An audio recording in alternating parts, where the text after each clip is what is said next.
ஒரு டைமில் காசு கம்மியாகும் போது எதுவுமே நினைக்கல. எல்லாமே காசு இருக்க வரைக்கும் தாங்க. அஸ்ஸலாமு அலைக்கும் கைஸ். இன்றைக்கி நம்ம என்ன வீடியோ பார்க்க போகிறோன்னா, என் லைஃப்பில் நான் பார்த்த அப்ஸ் அண்ட் டவுன்ஸை பற்றி தான் உங்ககிட்ட ஷேர் பண்ண போகிறேன். மேபி என்னோடய வீடியோ பார்த்துட்டு உங்கள் எல்லாருக்கும் ரிலேட் ஆக சான்ஸ் இருக்குது. ஸோ இந்த வீடியோ பிடிச்சிருந்தா லைக் பண்ணிவிட்டு உங்கள் ஃப்ரெண்ட்ஸ் அண்ட் ஃபேமிலிக்கு ஷேர் பண்ணுங்கள். வாங்க இப்போ நம்ம வீடியோக்குள்ளே போகலாம்.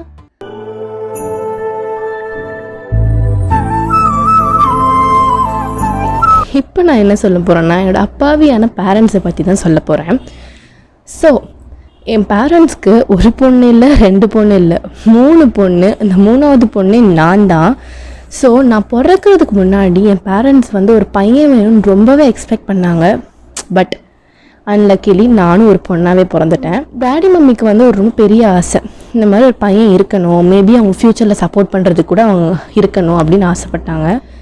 பட் நானும் பொண்ணாக பிறந்த ரீசன்னால் நான் பிறந்த உடனே எங்கள் டேடி ஹாஸ்பிட்டல் பக்கத்தில் இருக்க ஒரு மரத்துக்கு கீழே போய் தலையில் கை வச்சுட்டு உட்காந்துட்டாராம்ப்பா. இன்னி வரைக்கும் எங்கள் மம்மி அதை சொல்லி காட்டுவாங்க. அவங்க ரொம்ப எக்ஸ்பெக்ட் பண்ணி நானும் ஒரு பொண்ணாகவே பிறந்துட்டேன். அவங்களுக்கு எனக்கு ரொம்ப பிடிக்கும். சொல்லப்போனால் நான் பிறந்த அந்த 3 டேஸ்லேயே எனக்காக ஏசி வாங்கி போட்டாங்க. நான் பிறந்த 3 நாளே ஏசியில் தான் இருந்தேனே வச்சுக்கலாம்.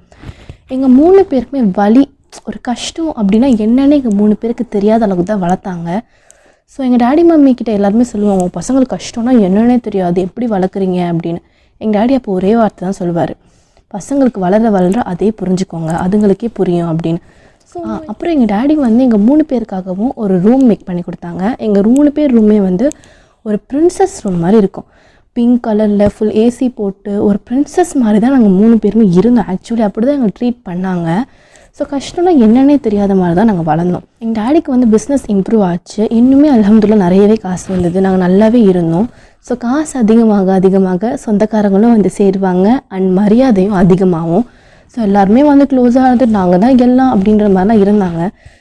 ஸோ எல்லாமே காசு இருக்க வரைக்கும் தான் இருந்துச்சு. ஒரு டைமில் காசு கம்மியாகும் போது எதுவுமே நினைக்கல. எல்லாமே காசு இருக்க வரைக்கும் தாங்க.